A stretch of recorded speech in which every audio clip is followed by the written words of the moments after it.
ඉතින් අදත් අපේ ගීක් කැලකෝ මයිබෝන් කියලා පිළිගන්නවා මාස්ටර් එක වෙතින් ගෙන තවත් එක ඉන්ටරෙස්ටිං වීඩියෝ එකකට. ඉතින් ඔන්න Microsoft ලා නිල වශයෙන් යාලගේ Windows මෙහෙයුම් පද්ධතිය ඔක්තෝබර් 5 වෙනිදා නිකුත් කරා. ඉතින් මේ මෙහෙයුම් පද්ධතිය යම්කිසි ලිමිටේෂන් එකකට එහෙම නැත්නම් සිස්ටම් රික්වයර්මන්ට්ස් කිහිපයකට සීමා වෙලා තියෙනවා. ඉතින් මේ සිස්ටම් රික්වයර්මන්ට්ස් මොනවද කියලා දැනටමත් දන්නම ඇති. ඉතින් මේ සිස්ටම් රික්වයර්මන්ට්ස් නිසා අපේ low budget PC එකට එහෙම නැත්නම් අපේ laptop එකට මේ Windows 11 මෙහෙයුම් පද්ධතිය ස්ථාපිත කරගෙන එහෙම නැත්නම් install කරගැනීමේ හැකියාවක් ලැබෙන්නේ නැහැ. ඉතින් අද අපි කතා කරන්න ලෑස්ති වෙන්නේ අපේ ඕනම low budget PC එකකට වෙන්න පුළුවන් එහෙම නැත්නම් laptop එකකට වෙන්න පුළුවන් original Windows 11 මෙහෙයුම් පද්ධතිය install කරගන්න විදිය ගැන.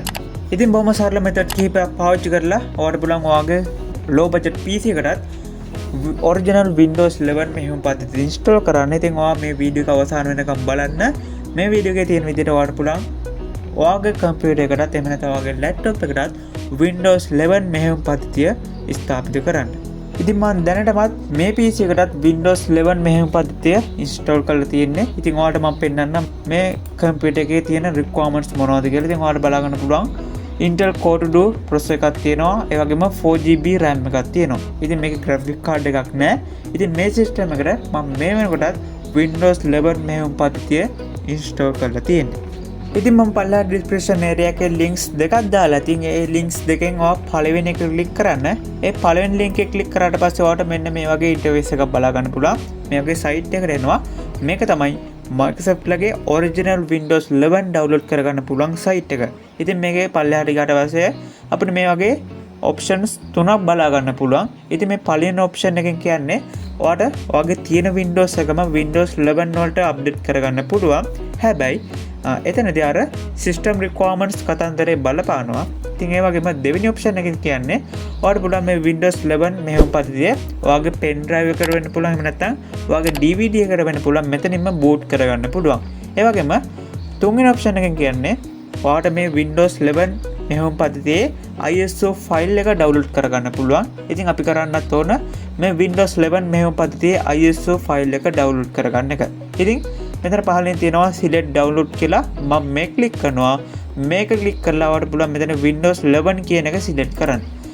Windows 11 කියන එක select කරාට පස්සේ අපිට පල්ලෙහින් download button එක තියෙනවා. මේ button එක click කරන්න ඕන. මේ button එක click කරාට පස්සේ අපිට මේ වගේ language එක select කරන්න එනවා. මේ language එක select කරද්දී අපි මෙතනින් select කරන්න ඕනේ මේ English කියන එක. ඉතින් English කියන language එක select කරලා මෙතනින් confirm කරාට පස්සේ ඔයාලට බලා ගන්න පුළුවන් මේක 64 bit version එක තමයි තියෙන්නේ. ඉතින් ඔයාලට තියෙන්නේ මෙතන 64 bit download කියන button එක උඩ click කරන්න.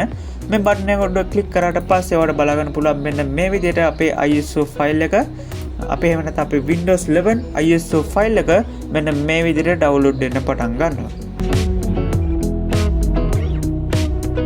ඊළඟට මම පල්ලා description එකේ දාලා තියෙන දෙවෙනි link එක click කරන්න. දෙවෙනි link එක click කරාට පස්සේ ඔයාලට මෙන්න මේ වගේ interface එකක් බලා ගන්න පුළුවන්. ඉතින් මෙතනින් ඔයාලට බලන්න මේ subscribe කියන button එක click කරන්න. ඉතින් ඔයා තාමත් මගේ YouTube channel එක subscribe කරලා නැත්නම් ඔයාලට පුළුවන් දැම්ම මෙන්න මෙතනින් තියෙන subscribe button එක click කරන්න. subscribe කරාට පස්සේ ඔයාලට බලා ගන්න පුළුවන් මෙන්න මෙතනින් link එක unlock වෙලා තියෙනවා. ඉතින් මේ get the link කියන එක click කරන්න. මේ link එක click කරාට පස්සේ ඔයාලට පුළුවන් මේ Windows 11 එකට අත්‍යවශ්‍ය කරන එහෙම නැත්නම් අපේ low budget PC එකට Windows 11 install කරන්න අත්‍යවශ්‍ය කරන ෆයිල් එකක් තමයි මේක. ඉතින් මේක පුංචි කිලෝබයිට් ගානක ෆයිල් එකක්. ඉතින් ඔයාලට පුළුවන් මෙන්න මේ ෆයිල් එක මෙන්න මෙතන තියෙන download button එක click කරලා download කරගන්න. ෆයිල්ස් දෙකම download වුණාට පස්සේ අපිට මෙන්න මේ වගේ බලා ගන්න පුළුවන්. ඉතින් මෙතනින් තියෙනවා අපේ Windows 11 ISO ෆයිල් එක. ඒ වගේම අපිට අත්‍යවශ්‍ය කරන අපේ Windows 11 අනිත් ෆයිල් එකත් මෙතන තියෙනවා. ඉතින් ඔයා මුලින්ම කරන්න ඕන මෙතන තියෙන මේ Windows 11 ISO ෆයිල් එක right click කරලා මේක මුලින්ම ඔයා extract කරගන්න ඕන.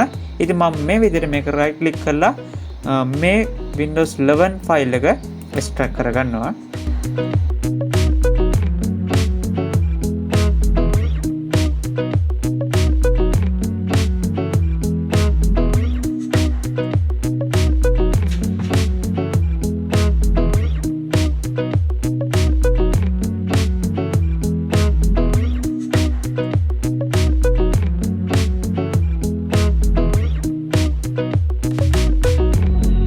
හරි ඊළඟට අපි දෙවෙනියට download කරගත්ත ෆයිල් එකත් right click කරලා මම මේ විදිහට extract කරගන්නවා.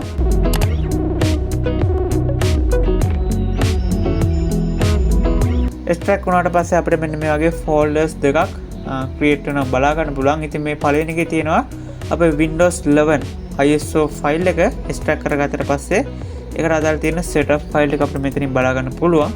ඒ වගේම අපේ දෙවෙනි ෆයිල් එකේ තියෙනවා අපිට අත්‍යවශ්‍ය කරන ෆයිල්ස් දෙකක්.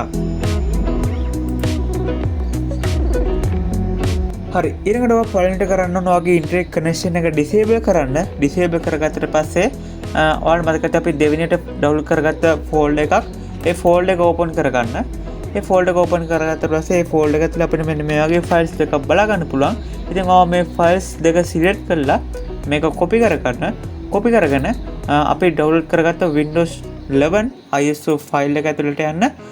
ඒකේ ඇතුළට ගියාට පස්සේ අපිට මෙන්න මේ වගේ ෆයිල්ස් කිහිපයක් බලා ගන්න පුළුවන්. ඉතින් මේ අතරින් අපිට පේනවා source කියලා ෆෝල්ඩර් එකක් තියෙනවා. මේ source කියන ෆෝල්ඩර් එකට යන්න. source කියන ෆෝල්ඩර් එක ඇතුළට ගිහිල්ලා අපි අර ඩවුන්ලෝඩ් කරගත්ත ෆයිල්ස් දෙක මෙතනට paste කරන්න.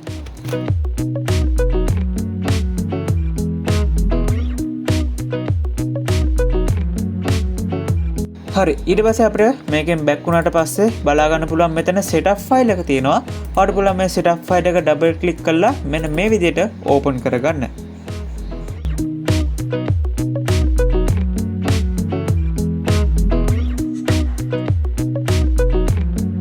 හරි, setup ෆයිල් එක ඕපන් කරගත්තට පස්සේ අපිට මෙන්න මේ වගේ ඉන්ටර්ෆේස් එකක් තමයි බලා ගන්න පුළුවන් වෙන්නේ. ඉතින් මෙතනින් මම බලලා තියෙන next button එක ක්ලික් කරනවා. next button එක ක්ලික් කරාට පස්සේ අපිට මෙතනින් මේ විදිහට checking කියලා වැටෙනවා. මෙතනට තප්පර කිහිපයක් විතර ඉන්න වෙයි.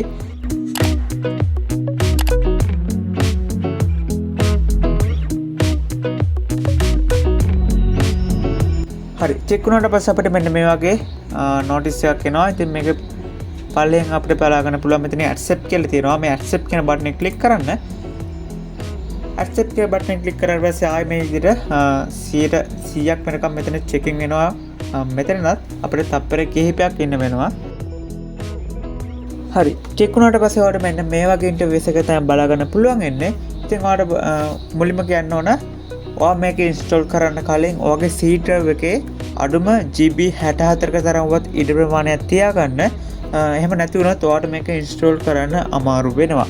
හරි, ඊළඟට ඔයාලට මෙන්න මේ වගේ ඉන්ටර්ෆේස් එකක් බලා ගන්න පුළුවන්. ඉතින් ඔයාලට තියෙන්නේ මෙතනින් මේ change what to keep කියන option එක select කරන්න. ඉතින් මේක ගොඩක් වැදගත් option එකක්. හරි, ඊළඟට අපිට මෙන්න මේ වගේ options තුනක් බලා ගන්න පුළුවන්. ඉතින් මේ පළවෙනි option එකෙන් කියන්නේ Windows 11 මේ software සහ අපේ files ටික තිවිද්දිම install කරන්න පුළුවන් කියලා. ඒ වගේම මේ දෙවෙනි option එකෙන් කියන්නේ අපේ files ටික තිවිද්දි සියලුම software ටික uninstall වෙලා Windows 11 install වෙනවා කියලා. ඒ වගේම මේ තුන්වෙනි option එකෙන් කියන්නේ අපේ හැම ෆයිල් එකක්ම අපේ හැම software එකක්ම සම්පූර්ණයෙන්ම hard reset එකක් වෙලා නැවත Windows 11 install වෙනවා කියලා. ඉතින් ඔයාට ඔයාගේ computer එක slow වගේ නම් ඔයාට පුළුවන් මේ සම්පූර්ණයෙන්ම reset කරලා නැවත Windows 11 install කරගන්න. එහෙම නැත්නම් කම්මැලි වගේ නම් ඔයාට පුළුවන් මෙතන තියෙන keep personal files and apps කියන එක පාවිච්චි කරලා නිකම්ම Windows 11 අපේ use කරපු software ටික එහෙම තිවිද්දිම ඔයාට install කරගන්න. හරි, ඊළඟට මම මෙතන මේ පළවෙනි option එක select කරලා මෙතන පහලින් තියෙන next button එක click කරනවා. click කරාට පස්සේ ඔයාලට මෙන්න මේ විදිහට ආපහු checking වෙනවා බලා ගන්න පුළුවන්. හරි, check වුණාට පස්සේ අපිට මෙන්න මේ වගේ ඉන්ටර්ෆේස් එකක් බලා ගන්න පුළුවන්. ඉතින් මෙතන පහලින් තියෙන install button එක මේ install button එක click කරාට පස්සේ අපිට අපේ කම්පියුටර් එකට මේ Windows 11 මෙහෙම පද්ධතිය install වෙන්න පටන් ගන්නවා. ඉතින් මම මෙන්න මේ විදිහට මේ install button එක click කරනවා. හරි, දැන් ඔයාලට බලා ගන්න පුළුවන් අපේ කම්පියුටර් එකට මෙන්න මේ විදිහට Windows 11 install වෙනවා. ඉතින් මේක install වෙන ආසන්න වශයෙන් විනාඩි 30ක් විනාඩි 45කට ආසන්න කාලයක් යනවා. ඉතින් කම්පියුටර් එකකින් කම්පියුටර් එක මේක install වෙන ගත වෙන කාලය වෙනස් වෙන්න පුළුවන්. හරි, install වෙලා ඉවරනාට පස්සේ අපිට මේක රීස්ටාර්ට් වෙනවා බලා ගන්න පුළුවන්. රීස්ටාර්ට් වුණාට පස්සේ අපිට ආයෙත් Windows 11 මෙහෙම පද්ධතිය නැවතත් අප්ඩේට් එක ඉන්ස්ටෝල් වෙනවා බලා ගන්න පුළුවන්. ඉතින් මේ අප්ඩේට් එක 100% කම්ප්ලීට් වුණාට පස්සේ ආයෙ නැවතත් අපේ ලොක් ස්ක්‍රීන් එක මෙන්න මේ විදිහට එනවා. ලොක් ස්ක්‍රීන් එක ආවට පස්සේ ඔයා කලින් දාලා තිබ්බ පාස්වර්ඩ් එක මෙතන ගහන. පාස්වර්ඩ් එක ගහුවට පස්සේ මෙන්න මේ විදිහට Windows 11 මෙහෙම පද්ධතිය ඕපන් වෙන්න පටන් ගන්නවා.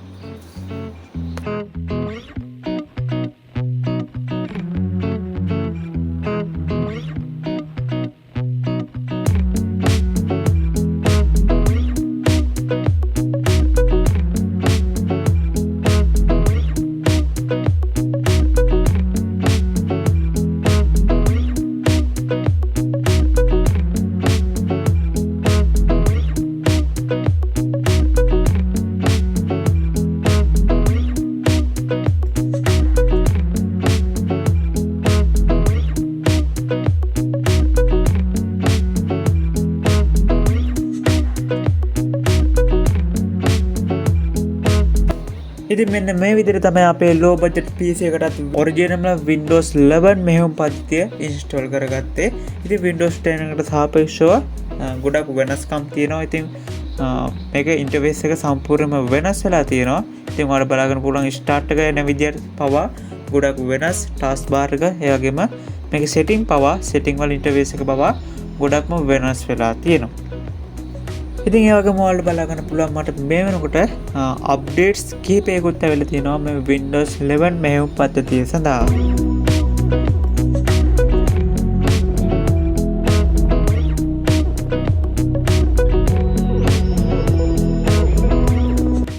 ඉතින් මේ Windows 10 වල ඉඳන් Windows 11 වලට අප්ග්‍රේඩ් වෙද්දී අපිට ලැබෙන වාසි මොනවද? ඒ වගේම අලුතෙන් ඇඩ් වෙලා තියෙන ෆීචර්ස් වගේම මේක මේ Windows 11 මෙහෙයුම් පද්ධතියේ ගේමින් වලට ඒ වගේම අපේ වීඩියෝ එඩිටිං එහෙම නැත්නම් අපේ එදිනදා වැඩ කටයුතු වලට කොහොමද මේක perform කරන්න කියලාත් මේ වගේ තියෙන හැම දෙයක් ගැනමත් ඉස්සරහට වීඩියෝ එකක් කරගෙන මම බලාපොරොත්තු වෙනවා. මේ අනිවාර්යෙන් වගේ යාළුවන්ට දැනගන්න මේ වීඩියෝ ෂෙයා කරන්න. වගේ යාළුවෝ තාසාවෙන් ඇතේ එයාගේ PC එකටත් මෙන්න මේ විදිහට Windows 11 මෙහෙයුම් පද්ධතිය install කරගන්න. ඉතින් අනිවාර්යෙන් ඔයාගේ අදහසත් පල්ලා comment section එකේ comment එකක් දාන්න. ඒ වගේම channel එක subscribe කරන්න නැත්නම් ඔයාලට පුළුවන් දැන්ම subscribe කරන්න.